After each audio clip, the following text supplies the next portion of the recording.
Hello everyone, देखिए अब question number 4.6। देखो इसमें क्या कहता है, आपको कहता है 3.0 सेंटीमीटर 3.0 सेंटीमीटर है ये wire carrying a current of 10 ampere is placed inside a solenoid.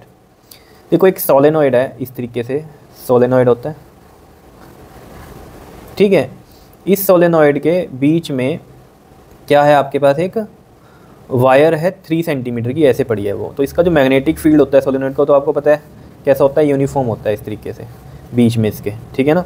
Actually में ना ये ऐसे बनती है सोलेनॉइड जो होती है ना पूरी, जैसे आपको देखने में कैसे लगेगी ये, जैसे कई सारी आप बेंगल्स लो उसको जोड़ दो तो वैसी एक सोलेनॉइड बनती है। तो उसके बीच में आपको दिख ही रही होगी जगह अंदर, ठीक है ना। तो वो है हमारा यूनिफॉर्म मैग्नेटिक फील्ड। उसके अंदर वहाँ पर एक वायर रखी हुई है इस तरीके से, ठीक है ना, परपेंडिकुलर टू इट्स एक्सिस। ये इसका एक्सिस है और इसके परपेंडिकुलर ये एक वायर रखी हुई है, ठीक है। तो मैं इसको अगर ईजी में बनाऊँ, यहाँ पर देखो ये मैग्नेटिक फील्ड हो गया सोलेनॉइड के अंदर, ये यूनिफॉर्म है और इसमें ऐसे ये एक वायर रखी है जिसकी लेंथ है 3 सेंटीमीटर की, ठीक है।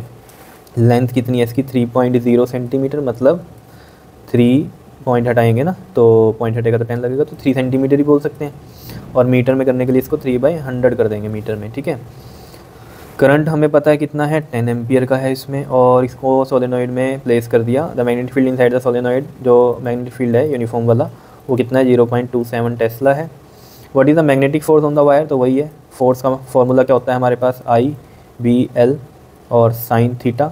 और यहाँ थीटा अगर आप देखोगे, देखो ये लेंथ हो गई वायर की और ये मैग्नेटिक फील्ड, तो ये कितना एंगल बन रहा है यहाँ, 90 डिग्री बन रहा है। तो थीटा हमारे पास है 90 एंड साइन 90 इज़ 1। तो I की वैल्यू कितनी है, 10 है, B की वैल्यू है 0.27, तो उसका मैं 100 लगा देता हूँ यहाँ पर। और लेंथ है 3/100 मीटर, और साइन 90 कितना होता है हमारे पास, 1 होता है, ठीक है। तो देखो ज़रा यहाँ से एक जीरो से ये जीरो गई, तो यहाँ पर 3 7 ज़ा 21, 3 2 ज़ा 6 और 2 कितना हो गया 8, 81 अपॉन में 1000 आ गया, बिकॉज साइन 90 तो 1 होता है, ठीक है। तो यहाँ से जो आंसर आएगा, देखो अब ये 1000 हटाएंगे तो 0.3 इधर शिफ्ट होगा, तो 1 8 और ये 0 तो पॉइंट, ठीक है। तो ये आ गया हमारे पास, और यूनिट क्या आएंगे इसके, न्यूटन आएंगे। अब देखो ऊपर जो न्यूटन पर मीटर आए थे वो क्यों आए थे, क्योंकि वहाँ पर फोर्स पर यूनिट लेंथ था, तो फोर्स के यूनिट न्यूटन और लेंथ के मीटर थे, ठीक है ना, न्यूटन पर मीटर थे, क्योंकि वहाँ फोर्स पर यूनिट लेंथ की बात होती थी। यहाँ सिंपल फोर्स के बारे में उसने पूछा है, ठीक है। अब इसमें अगर आप डायरेक्शन भी बताना चाहते हो तो डायरेक्शन भी आप बता सकते हो। बताओ कैसे बता सकते हो इसके अंदर डायरेक्शन, आप बताओ। लेफ्ट हैंड रूल से बता सकते हो, ठीक है ना।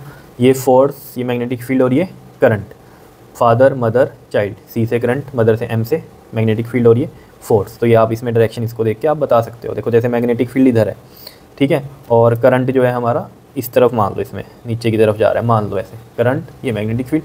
तो जो फोर्स है वो कैसी लग रही है, अपवर्ड लग रही है इसमें। क्या इतनी बात क्लियर है या नहीं है, बताओ, ठीक है। या इसको ऐसे आप समझ सकते हो कि जैसे मान लो ये यहाँ पर क्या है, पूरा मैग्नेटिक फील्ड है, ठीक है। इस तरीके से तो समझा दिया मैंने आपको। आपके सामने मान लो मैग्नेटिक फील्ड है, ठीक है, सामने मैग्नेटिक फील्ड है और उस मैग्नेटिक फील्ड में ऐसे ये वायर है, ठीक है, इस तरीके से समझ लो। तो अब इसमें आप समझ सकते हो, देखो किस तरीके से मैग्नेटिक फील्ड इधर है, ठीक है, और करंट ऐसे जा रहा है, ठीक है, और ये फोर्स देखो क्या हो रही है, आपकी तरफ आ रही है, इस तरीके से आप समझ सकते हो, समझो। ये मैग्नेटिक फील्ड, ये वाला करंट, और ये देखो थंब आपकी तरफ आ रहा है, तो ये मैग्नेटिक जो फोर्स हो गई है ना, मैग्नेटिक फोर्स, थंब क्या बताता है, फोर्स। इस तरीके से समझ सकते हो, तो ऐसे आप निकाल सकते हो उसकी हेल्प से, ठीक है। तो वही बुक में भी लिखा हुआ है आंसर में, अगर आप देखोगे कि हम इसकी डायरेक्शन लगा सकते हैं फ्लेमिंग्स लेफ्ट हैंड रूल से, ठीक है। तो ये हमारे पास 0.081 न्यूटन इसका आंसर आ गया। क्लियर है इतनी बात, बताओ कोई दिक्कत इसमें तो, ठीक है। तो ये कर लेना क्वेश्चन अच्छे से। अब हम नेक्स्ट वीडियो में इसका क्वेश्चन नंबर 4.7 करेंगे। क्लियर, ओके जी, थैंक यू।